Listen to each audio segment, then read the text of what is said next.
नमस्कार, मैं रवीश कुमार। फ्लोटिला का मतलब होता है नावों का काफिला। 50 नावों का काफिला एक महीने से इस्राइल की बमबारी को चुनौती देता हुआ गजा की तरफ बढ़ता जा रहा है और अब करीब पहुंच रहा है। धड़कनें बढ़ने लगी हैं कि क्या फ्लोटिला गजा तक पहुंच पाएगा। इसके पहले 3 बार के प्रयास असफल साबित हुए हैं। इस्राइल ने पहुंचने नहीं दिया, लेकिन फ्लोटिला पर सवार लोगों का हौसला विस्मित करने वाला है। यह एक ऐसी घटना है जिसके हर क्षण पर नजर रखी जानी चाहिए। ऐसा दृश्य आपने कब देखा कि जमीन के एक हिस्से को इस्राइल की सेना ने चारों तरफ से घेर लिया है। लाखों की आबादी पर 2 साल से लगातार बम बरसा रहा है। वहां रहने वाले लोग भूखमरी के शिकार हो चुके हैं। दवा नहीं है, डॉक्टर नहीं है, पत्रकार तक नहीं जा सकते। इस बेबसी को दुनिया कई महीनों से देख रही है, लेकिन 40 देशों के 1000 लोग 50 नावों का काफिला लेकर गजा के लोगों के लिए निकल चुके हैं। इस ऐलान के साथ कि कोई नहीं है तो क्या हुआ, हम हैं और हम आ रहे हैं। फ्लोटिला पर सवार यात्रियों का कहना है कि हमारा मिशन केवल मानवीय मदद के लिए नहीं है, बल्कि हम दुनिया को संदेश देना चाहते हैं कि नाइंसाफी और इंसान की गरिमा के लिए लड़ने वाले लोग अब भी हैं, इसी दुनिया में, इसी दौर में हैं। मानव इतिहास में साहसिक समुद्री यात्राओं के अनेक किस्से हैं, लेकिन फ्लोटिला पर सवार हजारों लोगों ने समंदर से ही नहीं, उस इस्राइल से लोहा लिया जिसे लगता है उसकी बमबारी के आगे दुनिया भर के प्रधानमंत्री और राष्ट्रपति रेंगने लग गए हैं। लेकिन उनकी जनता अपना ईमान धर्म छोड़कर नरसंहार को फूलों का हार समझने से इनकार कर रही है, विद्रोह कर रही है, विरोध कर रही है। आप देखिए, जनता ने अलग अलग देशों में कितनी बार प्रदर्शन किए हैं। फ्लोटिला में शामिल नावों पर हथियार नहीं है, खाने पीने के सामान हैं, दवाएं हैं। इनका हथियार अहिंसा है, नैतिक बल है, साहस है। अपनी जान जोखिम में डालकर गजा की तरफ बढ़ रहे इन लोगों का कहना है, इस्राइल हमारी नावों को जब्त कर सकता है मगर हमारे इरादों को नहीं। हमारे जहाज़ों पर हमला कर सकता है लेकिन हमारे आंदोलन पर नहीं। उसे याद रखना चाहिए, समंदर की लहरें फिर लौटती हैं। फ्लोटिला में सवार लोगों की बातें, उनके इरादे चकित करने वाले हैं। इस समय सभी को इस पर नजर रखनी चाहिए। स्कूलों में इसका प्रसारण दिखाया जाना चाहिए कि कैसे इसी दुनिया में कुछ लोग नरसंहार के खिलाफ उठ खड़े हुए हैं, उस देश को चुनौती दे रहे हैं जिसने गजा तक पहुंचने के सभी रास्ते बंद कर दिए हैं। लोगों को घेर कर मारा जा रहा है। उस ब्लॉकेड को खत्म करने के लिए, चुनौती देने के लिए नावों का यह काफिला फ्लोटिला गजा की तरफ बढ़ता जा रहा है। बहुत ही चमत्कारिक और दुर्लभ क्षण है। फ्लोटिला के साहसिक दल को देखना, इनसे जुड़ी खबरों को पढ़ना और आपको बताना। यह केवल मानवीय मदद पहुंचाने की यात्रा नहीं, बल्कि सत्ता के अनैतिक गठबंधनों का प्रतिरोध है। फ्लोटिला गजा में मारे जा रहे लोगों के खिलाफ भूमध्य सागर के नीले जल में इंसानी नैतिक बल का शानदार इतिहास लिखने निकल पड़ी है। असंख्य साल से धरती पर मौजूद सागर की इन लहरों को भी जुनून वाले ऐसे लोगों का जलवा देखने का मौका पहली बार मिला होगा। ठीक ऐसा ही इतिहास असंख्य वर्षों से मौजूद इसी धरती पर एक शख्स ने लिखा। 78 साल पहले महात्मा गांधी ने। कोलकाता, नोआखली और बिहार के दंगों के बीच गांधी का जाना, दोनों समुदाय के गुस्से का सामना करना, लेकिन उन्हें अंत तक समझाते रहना, अहिंसा और साहस का अद्भुत प्रयोग माना जाता है। गांधी देख रहे थे कि हिंसा की लपटें फैल चुकी हैं, उनकी अहिंसा का कोई वारिस नहीं। इसके बाद भी वे अकेले उठते हैं, पगडंडियों पर चलते हैं, लोगों के बीच जाते हैं, उनके पत्थरों का सामना करते हैं, हिंसा रोक देते हैं। गांधी उसी अहिंसा में यकीन दोहराते हैं और सफल होकर दिखा देते हैं। अकेले दम पर दंगों को रोक देते हैं। अद्भुत प्रयोग था। यह भी अद्भुत प्रयोग है फ्लोटिला नाम से, जिसके बारे में हम इस वीडियो में बात कर रहे हैं। ग्रेटा थनबर्ग हमारे समय की Vasco the gamma, Columbus, Ibn Battuta, James cook है। इन सब की यात्राओं ने दुनिया के देशों की खोज की, उनके अलग अलग किस्से दर्ज किए। लेकिन ग्रेटा और उसके साथी दुनिया में खो चुकी नैतिक शक्ति की फिर से तलाश करने निकल पड़े हैं।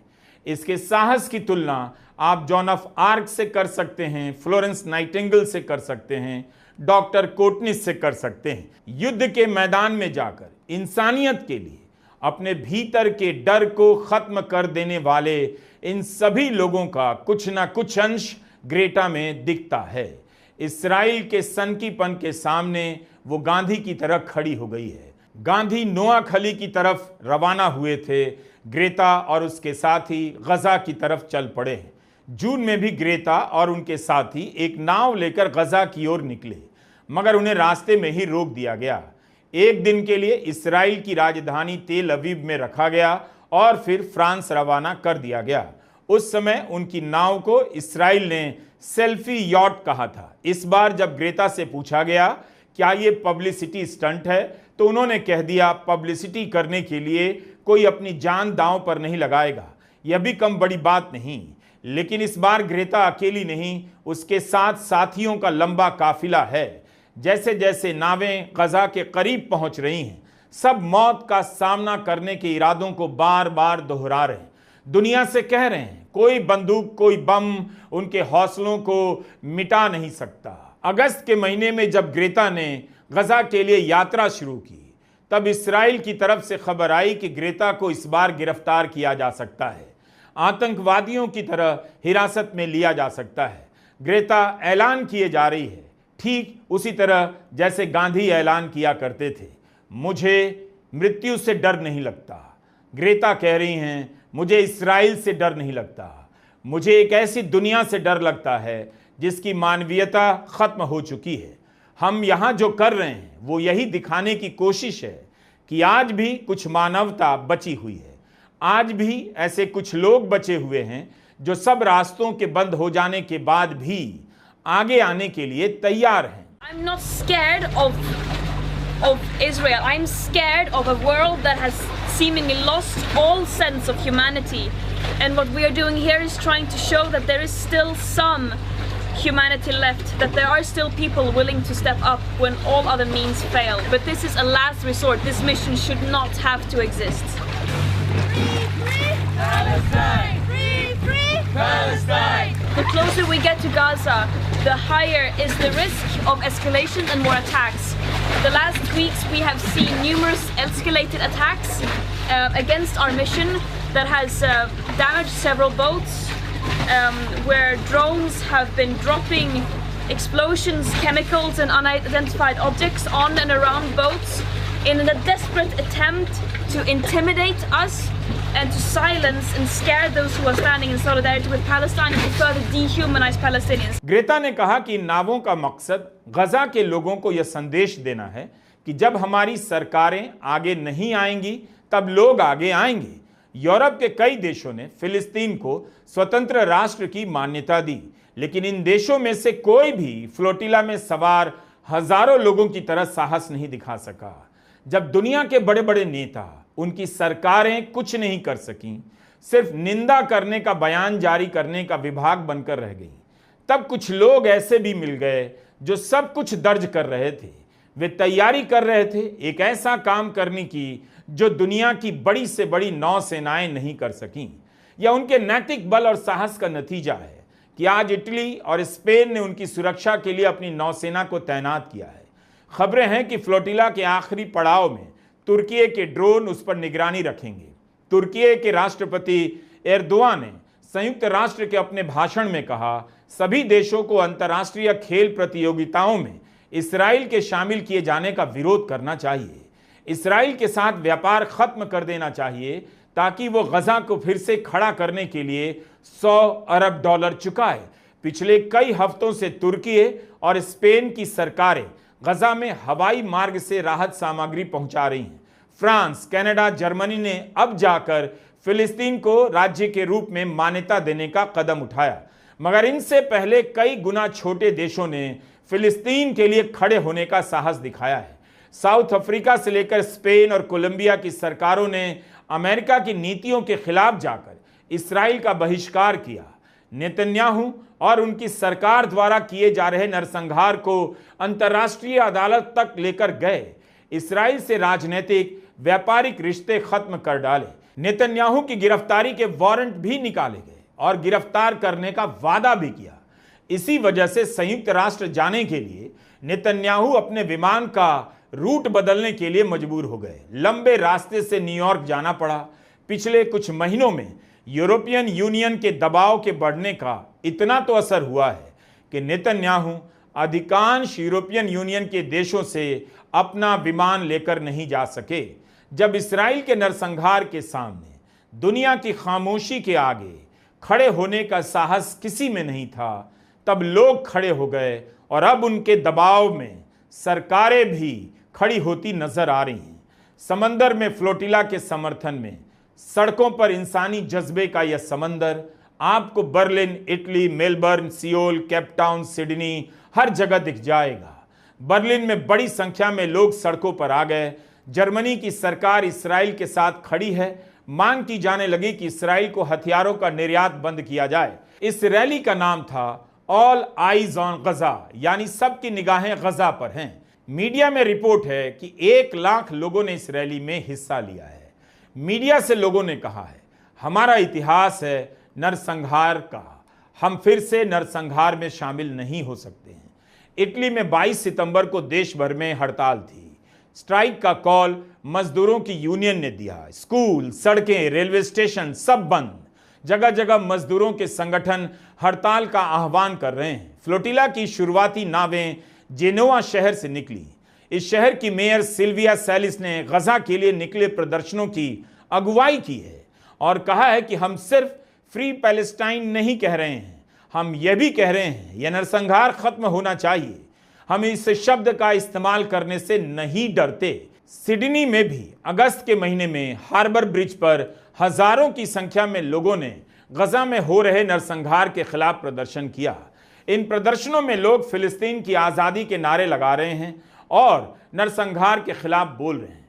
ब्रिटेन में लेबर पार्टी के सदस्य और मजदूरों के संगठन गजा में शांति स्थापित करने के लिए प्रस्ताव लाने जा रहे हैं। इस प्रस्ताव में इस्राइल के हमले को नरसंहार के रूप में स्वीकार किया जाएगा और मांग की जाएगी कि ब्रिटेन की सरकार गजा पर हमले के लिए कोई हथियार ना भेजे। हथियारों को इस्राइल तक भेजने का रास्ता भी इसी समंदर से होकर जाता है।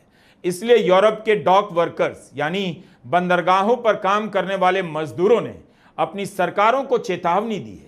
इटली में जबरदस्त प्रदर्शन करने के बाद मजदूरों के इन संगठनों ने ग्लोबल सुमूद फ्लोटिला को गोद लेने की घोषणा की है। साफ कर दिया है, अगर इस्राइल ने फ्लोटिला पर हमला किया तो इस्राइल को जाने वाले शिपमेंट को रोक दिया जाएगा।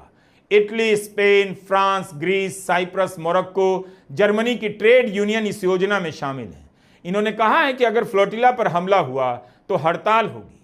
अगर गजा पर हमला बंद नहीं हुआ तो इस्राइल के साथ किए जाने वाले हर तरह के व्यापार का रास्ता रोक दिया जाएगा। तो यह सब यही बता रहा है कि जनता जिंदा है, जमीर जिंदा है, इनका असर हो रहा है। नारा उठ रहा है कि इस्राइल के साथ व्यापार बंद हो। जिन कंपनियों ने इस्राइल का साथ दिया उनके सामान का उपभोग बंद हो। जनता अपनी अपनी सरकार की नीतियों का विरोध कर रही है। सरकारें भले अपनी नैतिक शक्ति गंवा चुकी हैं, लेकिन जनता धीरे धीरे इस शक्ति को हासिल कर रही है। वह विश्व के स्तर पर मानवता के लिए खड़ी हो गई। इस मिशन का नाम ग्लोबल सुमूद फ्लोटिला है। सुमूद अरबी का शब्द है। इसका मतलब है कठिन परिस्थितियों में भी अटल रहना, हार नहीं मानना। लेकिन फिलिस्तीन के लोगों के लिए इसका मतलब उनके इतिहास से भी जुड़ा है। सुमूद उस साहस और जुनून को कहते हैं जब आप इस्राइल द्वारा जला दी गई जमीन पर खड़े होकर उसे अपना घर कहते हैं। जब इस्राइल ने ऑलिव के पेड़ों पर बम गिराया तब आप नए पेड़ लगाने लग जाते हैं। जब इस्राइल आपको हर तरह से तोड़ देना चाहता है तब सुमूद ही वो साहस है, नैतिक बल है जिसके दम पर आप जी उठते हैं, लड़ने के लिए तैयार हो जाते हैं। जब इस्राइल ने गजा की धड़कनों को चोक कर दिया तब सुमूद ही इकलौता जवाब मिला। फ्लोटिला में सवार लोग अपने देश के लिए नहीं, केवल गजा के लिए नहीं, इस दौर में नाइंसाफी को लेकर पसरी चुप्पियों के खिलाफ दुनिया भर के लोगों के लिए लड़ रहे हैं।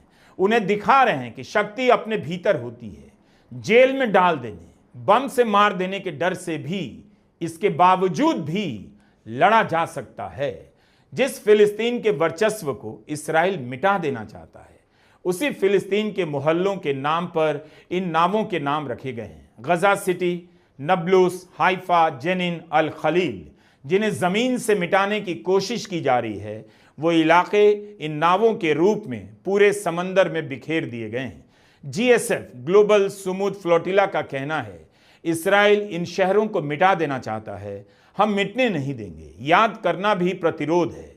इन नावों में राष्ट्रपति और प्रधानमंत्री नहीं बैठे हैं। इनमें डॉक्टर हैं, वकील हैं, पत्रकार हैं, सांसद हैं, मेयर हैं, सामाजिक कार्यकर्ता और छात्र हैं, अभिनेता हैं, समुद्री बचाव दल है, लीबिया के पूर्व प्रधानमंत्री भी हैं, स्वीडन की पर्यावरण कार्यकर्ता ग्रेटा थनबर्ग हैं, प्रोग्रेसिव इंटरनेशनल नाम की संस्था के प्रभारी डेविड एडलर हैं, यूरोपियन यूनियन की सांसद रीमा हसन हैं, अल जजीरा के पत्रकार ओमर फैयाद हैं।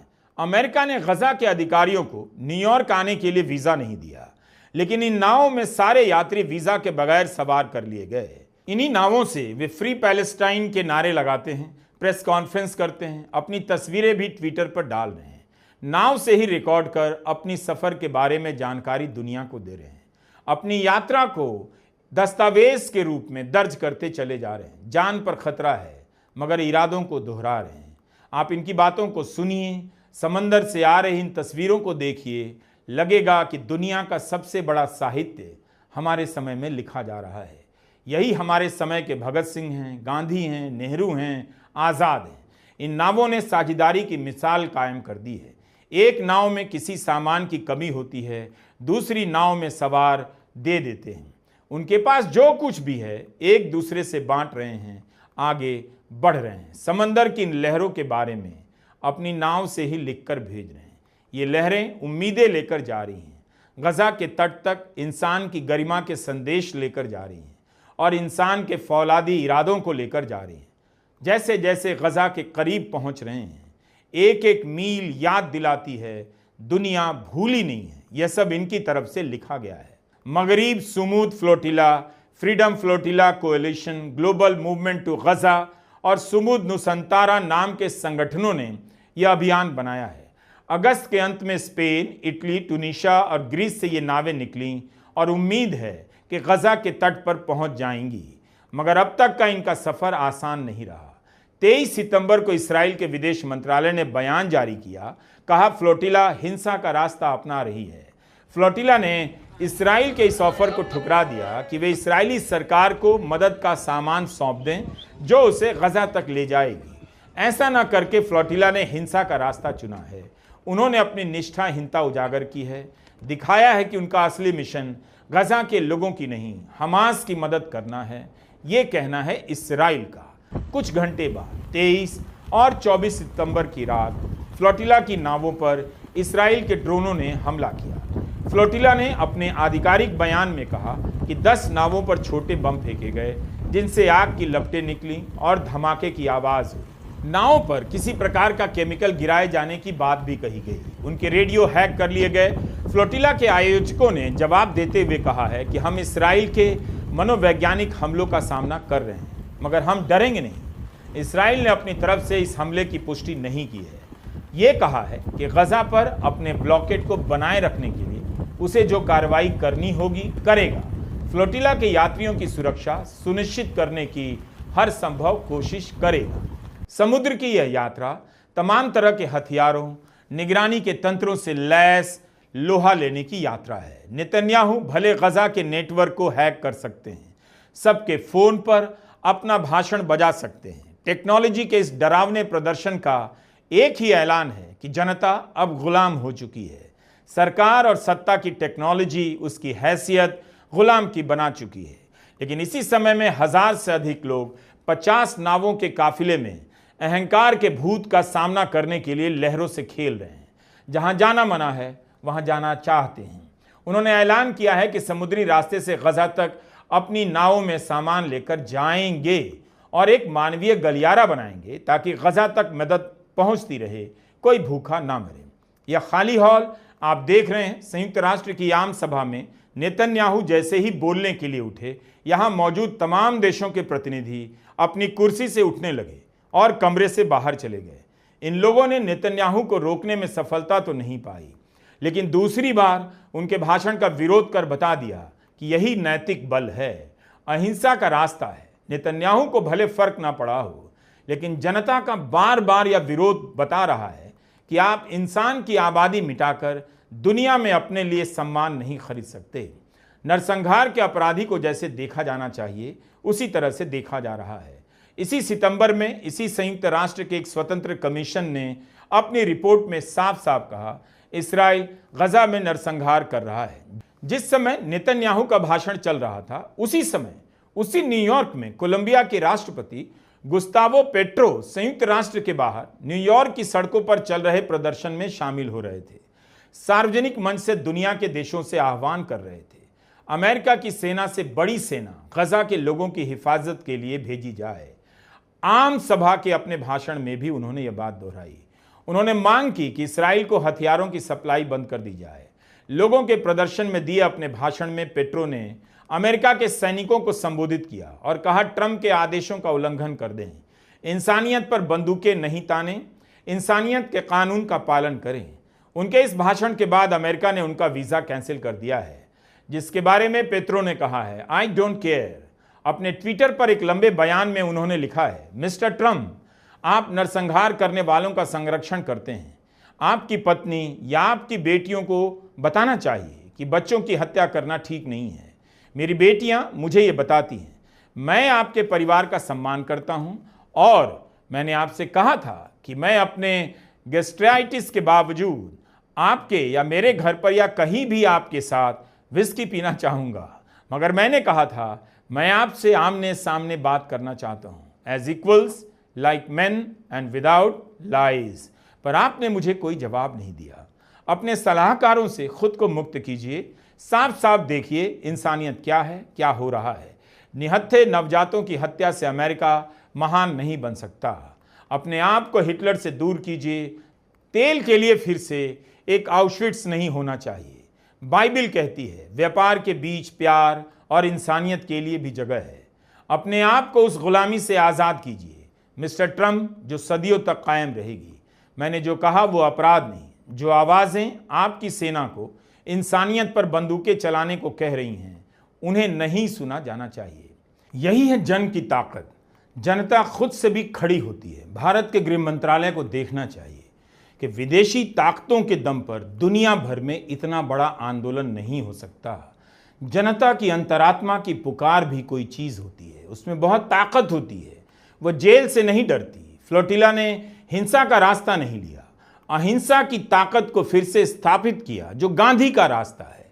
मगर भारत चुप है। उसकी चुप्पी इस वक्त ठीक नहीं। जब आप विश्वगुरु होने का दावा करते हैं तो यह दावा पूर्णिया में ताली बजवाने के लिए नहीं होना चाहिए, न बरेली में डराने के लिए, बल्कि इंसानियत के लिए खड़े होने वाले देश के रूप में होना चाहिए। आपको याद होगा, सीपीएम ने मुंबई में प्रदर्शन करने की अनुमति मांगी, नहीं मिली। जब पुलिस के फैसले को अदालत में चुनौती दी गई तो बॉम्बे हाई कोर्ट ने याचिका खारिज कर दी और कहा, देशभक्त बनिए, अपने देश के मुद्दों को लेकर बात कीजिए। भारत में सीपीएम लगातार गजा में नरसंहार के खिलाफ बोल रही है, लिख रही है। सीपीएम ने मांग की है कि बीजेपी के नेतृत्व वाली भारत सरकार इस्राएल पर नरसंहार रोकने के लिए दबाव बनाए। भारत सरकार नेतन्याहू पर युद्ध के अपराधी होने का मुकदमा चलाने की मांग का समर्थन करे। कांग्रेस की पूर्व अध्यक्ष सोनिया गांधी ने फिलिस्तीन के मसले पर अखबारों में लिखा है। उनके लेख का शीर्षक है, भारत की मौन आवाज, फिलिस्तीन के साथ उसका अलगाव। सोनिया गांधी ने इसी बात पर जोर दिया कि 18 नवंबर 1988 को भारत ने फिलिस्तीनी राज्य को मान्यता दी।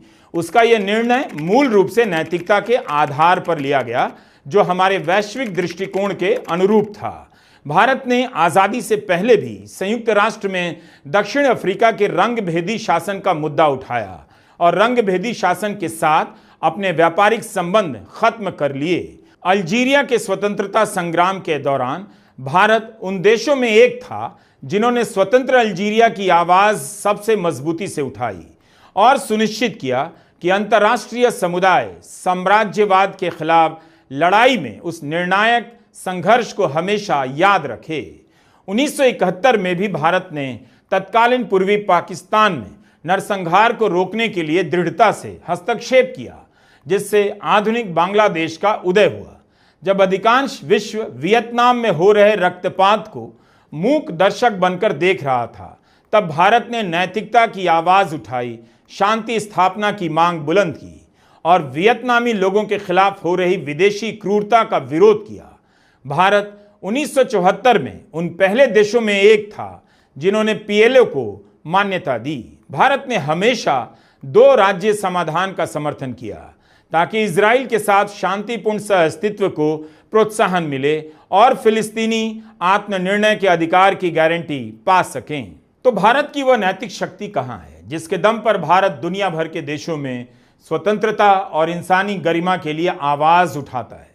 आज फिलिस्तीन को लेकर भारत की प्रतिक्रिया इतनी दबी सहमी क्यों है? क्यों नहीं भारत फ्लोटिला के नाविकों की तरह खुलकर नरसंहार के खिलाफ बोल रहा है?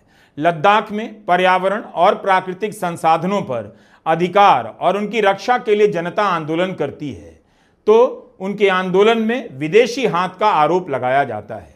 अपने ही नागरिक को देशद्रोही कहा जाता है। लेकिन विदेशों में जनता नरसंहार और नाइंसाफी के खिलाफ आंदोलन कर रही है, उसमें किस देश का हाथ है? सरकार यही बता दे। क्या फ्लोटिला जनता की अंतरात्मा से निकला आंदोलन नहीं है जिसकी आवाज सुनने से भारत की सरकार इनकार कर रही है? सोनिया गांधी ने लिखा है, यह इस बात का संकेत है कि आधुनिक विश्व में चुप्पी का मतलब तटस्थता नहीं बल्कि मिलीभगत है। और यहां भारत की आवाज जो कभी स्वतंत्रता और मानवीय गरिमा के लिए इतनी अडिग थी, अब स्पष्ट रूप से मौन है। मोदी सरकार की प्रतिक्रिया गहरी खामोशी और मानवता व नैतिकता दोनों के त्याग को प्रतिबिंबित कर रही है। ऐसा लगता है कि भारत की कार्रवाई भारत के संवैधानिक मूल्यों या देश के सामरिक हितों के बजाय इस्राएली प्रधानमंत्री और श्री मोदी के बीच व्यक्तिगत मित्रता से प्रेरित है। इस तरह की व्यक्तिगत कूटनीति को बिल्कुल स्वीकार नहीं किया जा सकता और ना यह भारत की विदेश नीति का मार्गदर्शक हो सकता है। इस्राएल की शक्ति नैतिकता से वंचित हो चुकी है। उसमें क्रूरता का भंडार जरूर है। आत्मरक्षा के नाम पर नरसंहार को सही ठहराने के तर्कों का दंभ है, लेकिन वह करुणा नहीं जिसके बगैर इंसानियत खोखली नजर आती है। फ्लोटिला के नाविकों को भले रोक दिया जाए, लेकिन गजा के तट के करीब पहुंच जाना उस पब्लिक के फिर से जिंदा होने का प्रमाण है जिसके खत्म होने का ऐलान कर दिया गया था। एक दिन ऐसा आएगा जब अंतरात्माओं की लहरों पर ऐसी असंख्य नावें सवार हो उठेंगी और लोग नाइंसाफी के विरोध में समंदर बन जाएंगे। तब इस्राएल या किसी भी देश के लिए नरसंहार के पक्ष में चुप रहना या खड़े रहना मुश्किल हो जाएगा। कितने देश के लोग फ्लोटिला के नाविकों के साथ हैं, समंदर के किनारे आकर उनका हौसला बढ़ा रहे हैं। गजा में मानवीय मदद पहुंचाने के लिए अपनी जान खतरे में डालकर लोग नावों में बैठे हैं। क्या यह इस वक्त की सबसे सुंदर कविता नहीं है? नमस्कार, मैं रवीश कुमार।